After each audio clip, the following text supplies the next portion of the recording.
This is exactly why Meghan Markle is so immensely disliked. This right here. This is why she is not respected, why she's not popular, and why people don't trust her. Meghan Markle just told a group of teenagers that she has been the most bullied person in the world, man or woman, for the last 10 years. And I'm sorry, but that claim doesn't just sound dramatic. It falls apart the second you actually look at it. And it's not just a statement either. This is a strategy. And here's the thing. Statements like these, they're not just exaggerated claims. It's setting a very questionable example, especially in this context of where Meghan said this. It carries the risk to reshape how people interpret criticism versus bullying. And it conveniently reinforces a very specific public narrative that she has been trying to use to help her public image for years now. And when we zoom out from this, a very distinct pattern emerges. Not just a pattern in her repeating this very same sort of thing over the years, but that the claims are almost always made in an environment with zero pushback. That the timing always follows revelations of her own bad behaviors being exposed and gaining traction in the media. That for Meghan Markle specifically, this victimhood narrative holds commercial value for her that she wants to preserve, and that this is a communication pattern that likely explains a lot more than just these types of acts. It actually has a root that connects all the way back to her crumbling relationships with her in-laws, her unsuccessful attempt at being a royal, and more. This is a pervasive pattern of toxic behavior within Meghan Markle that many people have overlooked for nearly a decade now. So we're going to break this down properly today. What's actually true, why she's keeping this messaging alive, and why the backlash matters more than most people think. Because once you see the pattern in its full context, it becomes painfully clear that it's never been just comments from her. It's a full playbook. Hi everybody, I'm Beebs Kelly. Welcome back to another video. Before we dive in, I would like to invite you to subscribe if you have not yet already. Click like, hype, and leave me a comment down below. So just as most of you were, I was appalled when I saw this clip. Really, I was taken aback at the audacity of the situation. And I'm going to spare you. I'm not going to play it out loud because I'm sure everybody has seen it, but I will have it run here with subtitles in case you didn't, so you can see what she said for yourself. But really, my own personal reactions when I saw this was that it's outrageous on so many levels. And it really carries the vibe of my victimhood is so much bigger and badder than yours. So if I can keep going, then you sure can too. Because nothing could possibly be anywhere near as bad as what I've experienced. That's what Meghan said really kind of feels like within the context of this group conversation involving young people in Australia. And that's a really icky message to send and a really icky thing to say. On so many levels, it's kind of invalidating. It's kind of like setting a standard of like, well, if it doesn't meet this bar, then it's really not that bad. And her exaggerations of it all is just so outrageous and absurd. The misinterpretation, really what this breaks down to is misinformation, quite frankly. And one of the most glaring problems with the way she approached this and the things that she was saying is that she ignores or doesn't understand the gravity of the immense privilege that she enjoys. So much so that if she wanted to live not in the public eye, she can totally do that, worry-free. She doesn't have to show up to school every day. She doesn't have to show up to work every day. She doesn't have a job with perhaps a mean, toxic boss that she has to endure because she is so financially stretched she has no other option.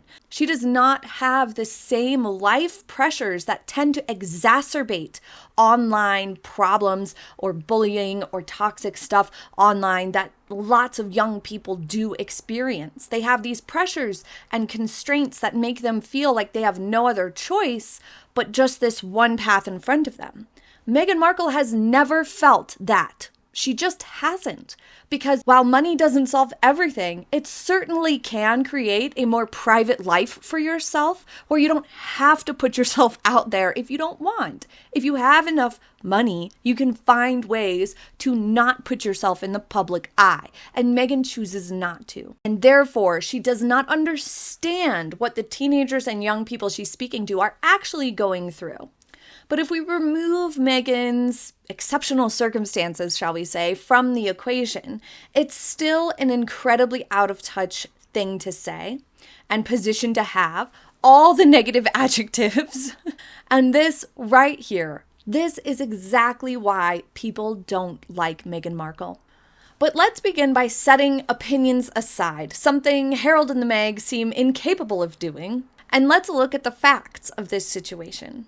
Despite Harry a few years ago saying at a Nexus panel that his wife, Meghan Markle, was the most trolled person in 2018, false. She was actually the most Googled person in 2018 because no one knew who the heck she was, and she was marrying Harry. But she actually enjoyed really positive press in 2018. So despite his false claim at a Nexus panel, and despite Meghan Markle's repeated self-claims that she's been the most bullied, most trolled person in the world, she claimed this on Oprah, she claimed it in Netflix, and she's claimed it a few years ago, I think it was South by Southwest, and she's claimed it repeatedly in interviews over the last 2 to 3 years, more and more frequently. Here are the actual facts. Do not support their claims in the slightest. Although there is no metric for most trolled or most bullied, largely because those are subjective at the end of the day. The line where one person says this crosses over from criticism into bullying will be different from the next person's line. So it is wholly subjective whether a comment comes across as bullying or trolling to one person and comes across as just simply opinion, disagreeing, or criticism to the other. There is some general standard here and consensus of criticism versus bullying, and a lot of it has to do with the actual type of feedback. If someone's just talking shit about how someone's body looks or how their face looks or how their voice sounds, these are things someone inherently cannot change. Therefore, it is almost always categorized as bullying behavior or trolling. Whereas if someone's talking about the content that someone says, the actions that they take, the character and morals that they display, actions that they themselves perform, or words that they themselves say, or posts that they make on social media, for example, the feedback or negative reactions to that tends to lean more towards criticism. And largely the data supports that Meghan Markle's feedback online or in the media tends to lean in the criticism category because people are not, most of them, are not coming after Meghan Markle for her personal attributes or things that she can't change or things that she herself isn't saying or doing, but rather she is getting negative feedback for the things she is actually doing and saying in the public eye. But still, we don't have a metric to measure most trolled, most bullied, not even for most negative opinion online, in large part because in order to get that much data of every single time a public figure has been mentioned, good or bad, and organize that data into positive versus negative tone, and then further separate it from valid criticisms to just straight up bullying and trolling would require, let's just be honest, it would require the use of AI, which does not reliably understand sarcasm or jokes or nuance the way we can, because there's just simply too much data to quantify, to get this sort of label of I am the most trolled, most bullied person every year, man or woman, for 10 years. The extremeness that she even thought this would be an acceptable thing to say is outrageous to me. But the point is that there is just absolutely zero evidence to support it because there is no way to actually get that data. Even most disliked lists, like the one Meghan Markle and Prince Harry have topped for the last 5-6 years now, are quite frankly hindered by smaller data pools than the worldwide all-encompassing metrics it would take to actually determine who was most bullied each year.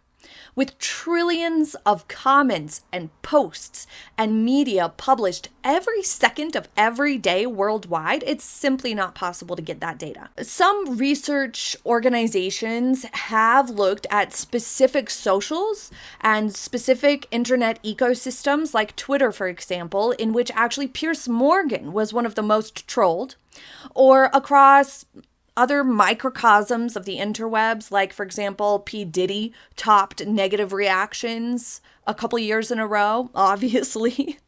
And in 2025 to 2026, we actually see a growing trend outpacing that of any celebrity or frivolously famous people like Harry and Meghan, is actually politicians. Apparently, they are taking far worse abuse than celebrities online in recent years, which actually makes perfect sense given the current climates. I guess good on us as a collaborative directing frustrations where it actually belongs. I mean, within reason, of course. But we also do have data that shows general public reports of online harassment are increasing, which leads us to the question of, are people being more rude to each other online in recent years, or are people reporting it more frequently and in greater numbers in order to block themselves from nasty people?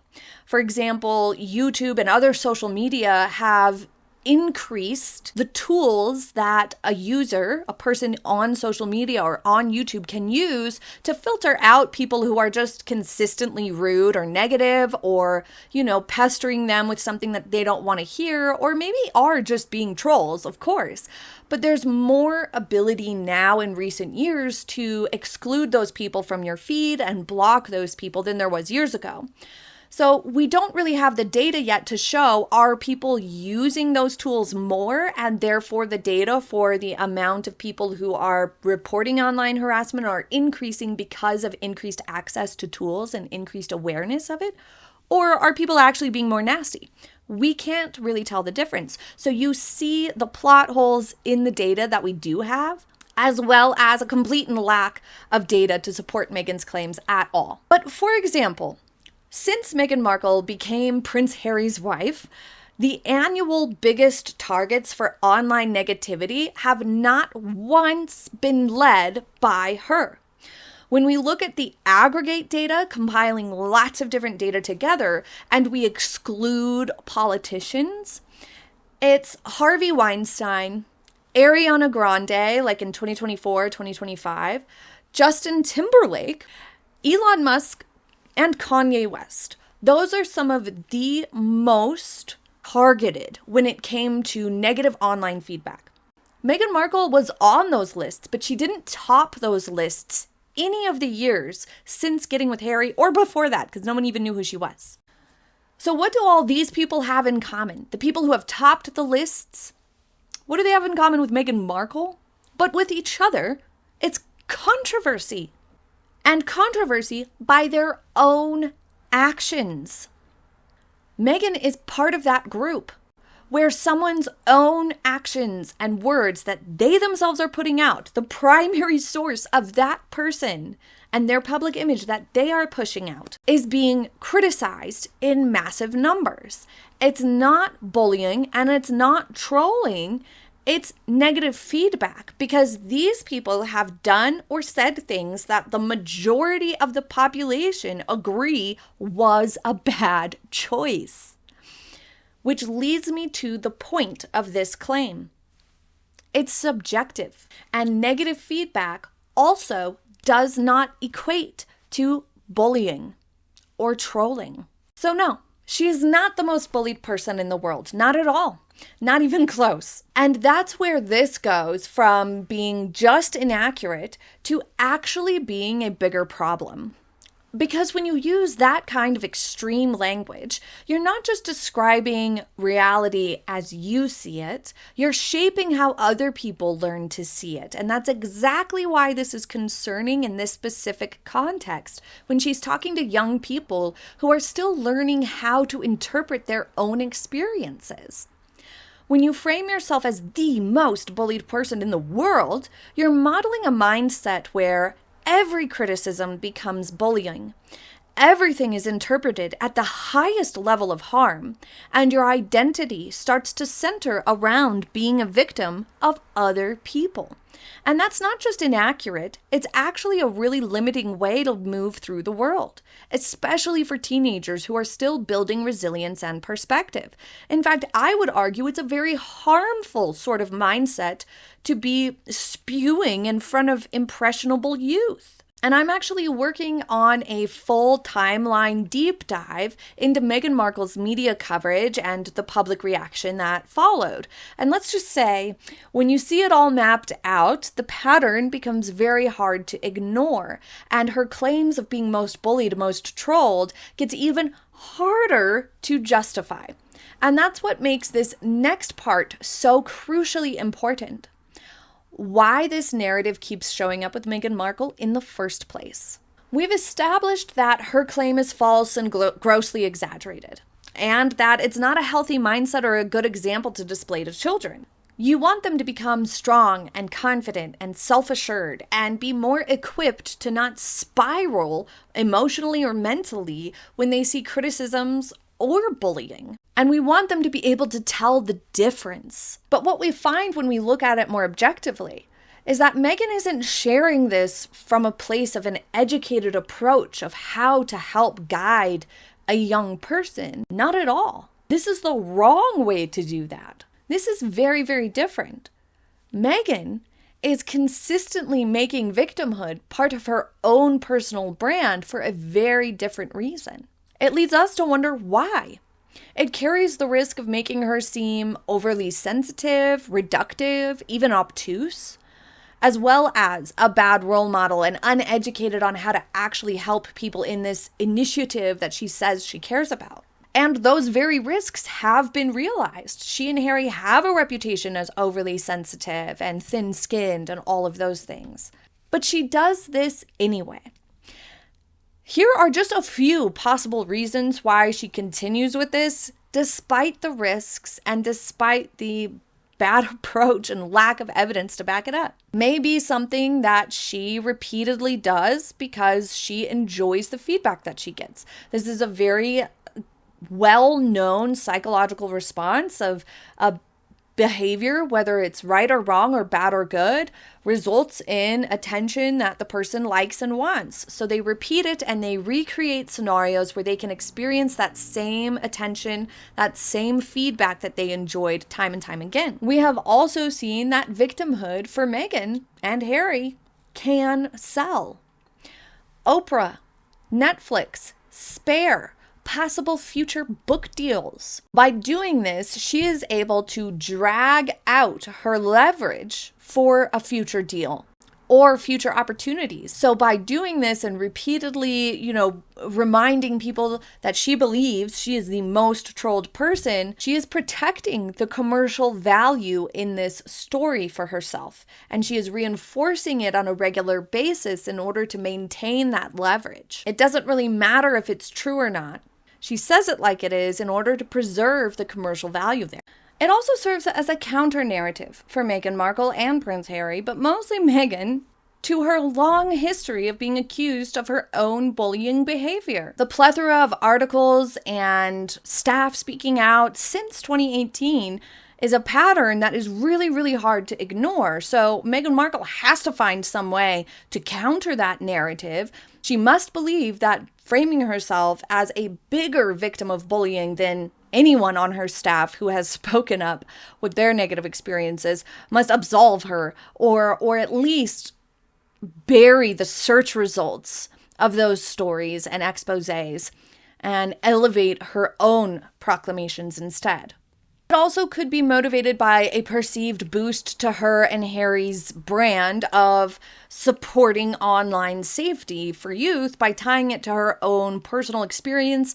Perhaps she thinks it will increase future opportunities for her and for Archwell. But instead of any of these potential benefits that she may believe she's working towards with this, they haven't been able to overcome the unpopularity and unlikability of Harry and Meghan due to the long history of their own questionable behaviors and controversial choices that they have made in the public eye themselves. Instead, Meghan has placed herself in a perpetual state of victimhood that again pokes a hole in this whole story.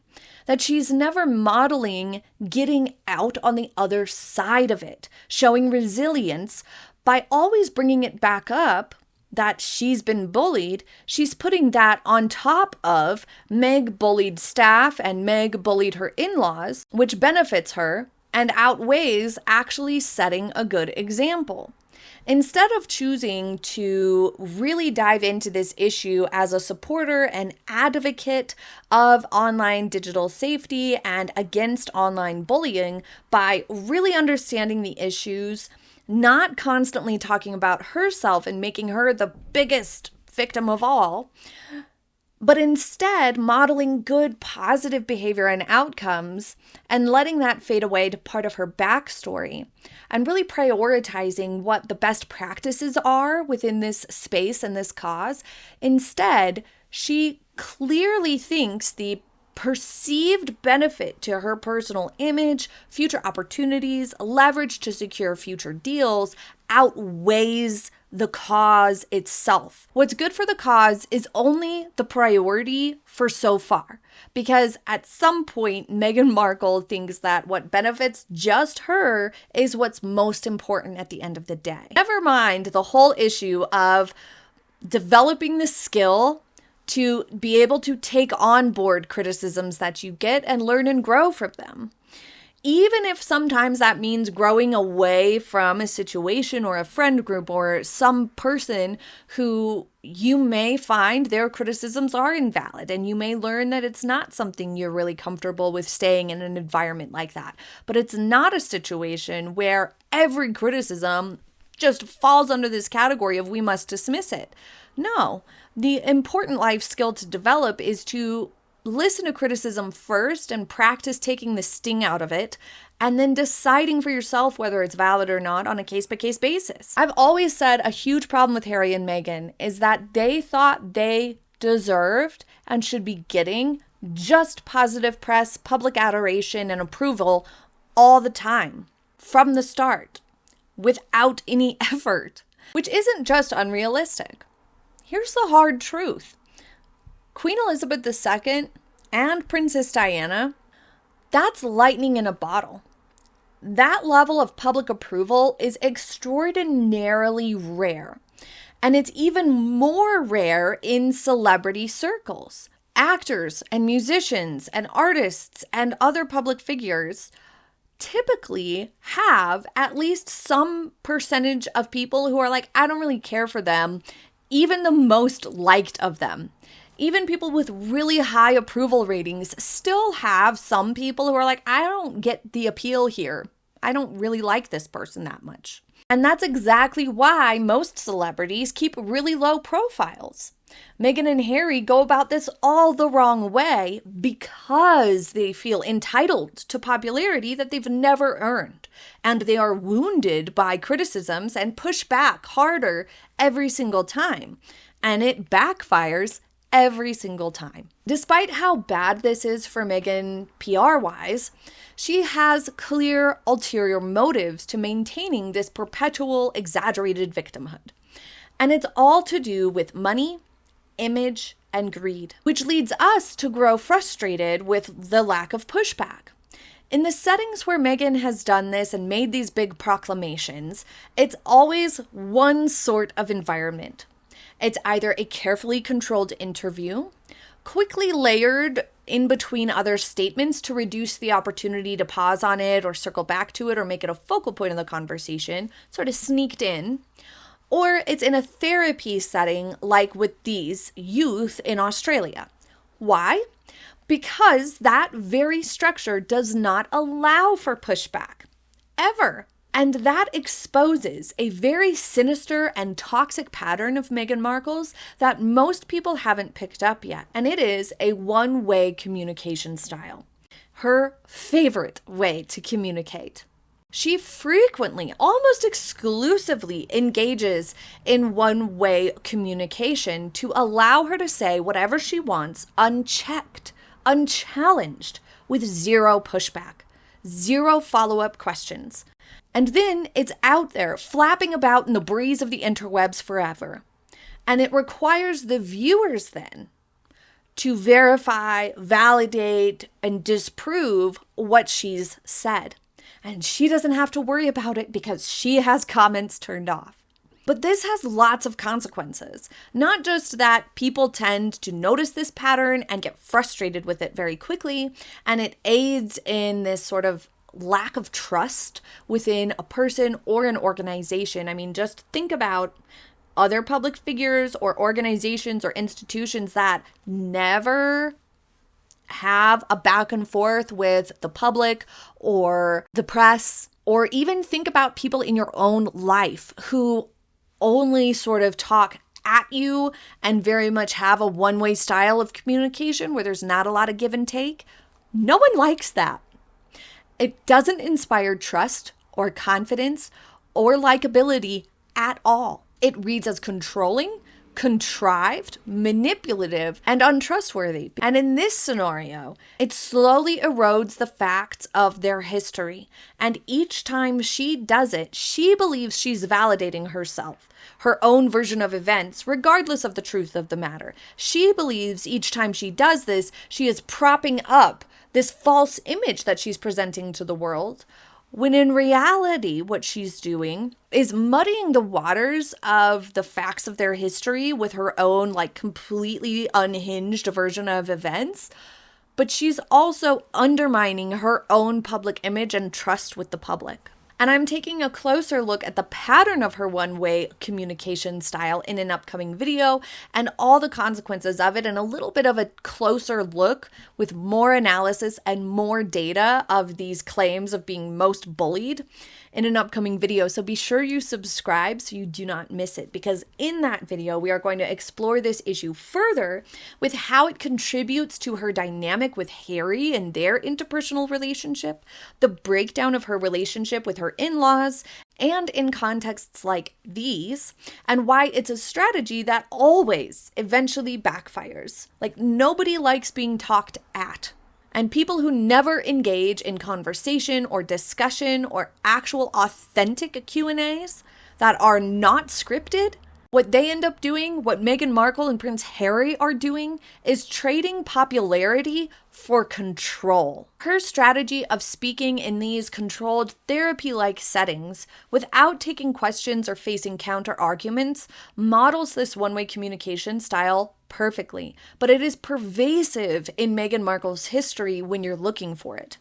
The danger of this in this context, though, with these teenagers in Australia, is that real education involves dialogue and the testing of ideas.